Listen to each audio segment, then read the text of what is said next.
This was definitely a very interesting realization for me. It started happening about like 2 to 3 years ago. And what really made it crystal clear to me was when I started transitioning from a very specific type of resonance to another one. It was literally night and day. And so the way that it worked was that I used to be very tuned into low energy media.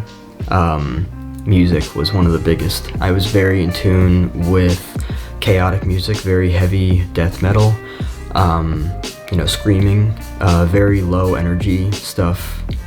Looking into the lyrics, it was very, guilt, shame, fear, stress, worry, all that kind of stuff.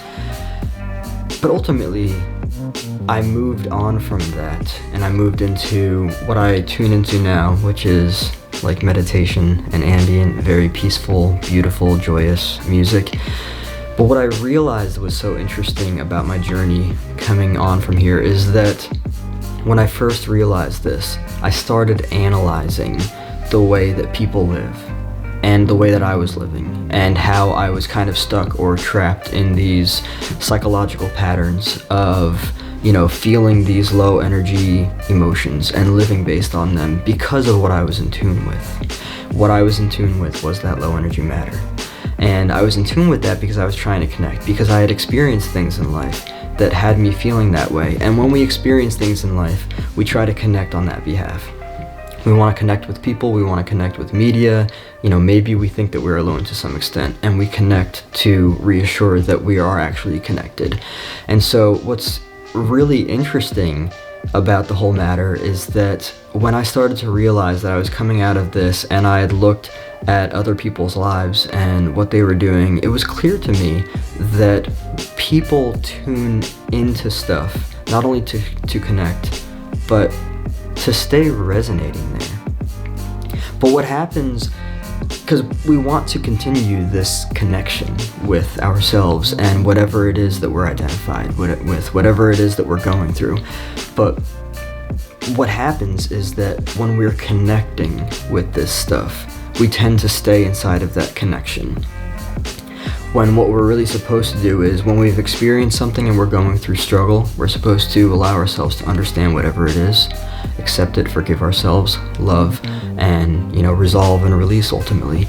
But what unfortunately ends up happening for a lot of people is that they kind of just stay stuck inside of the same energetic patterns.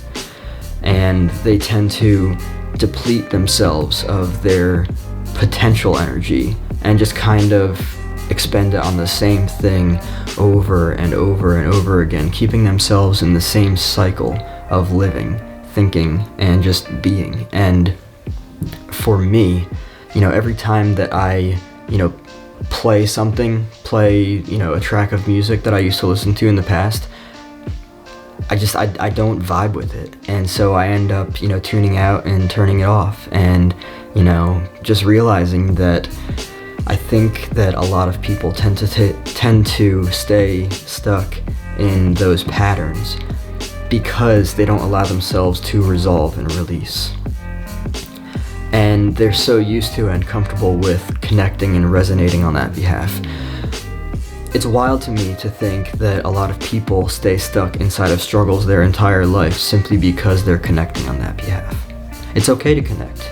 It's important to connect because it's important to, realize that there's someone else or something else that has gone through that experience.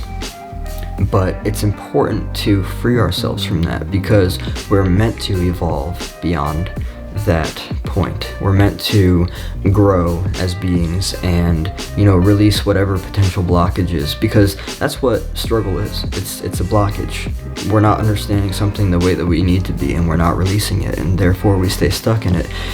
And with that, we continue living life the same way over and over and over again, day after day, week after week, month after month, year after year. And this is why a lot of people end up saying, same shit, different day.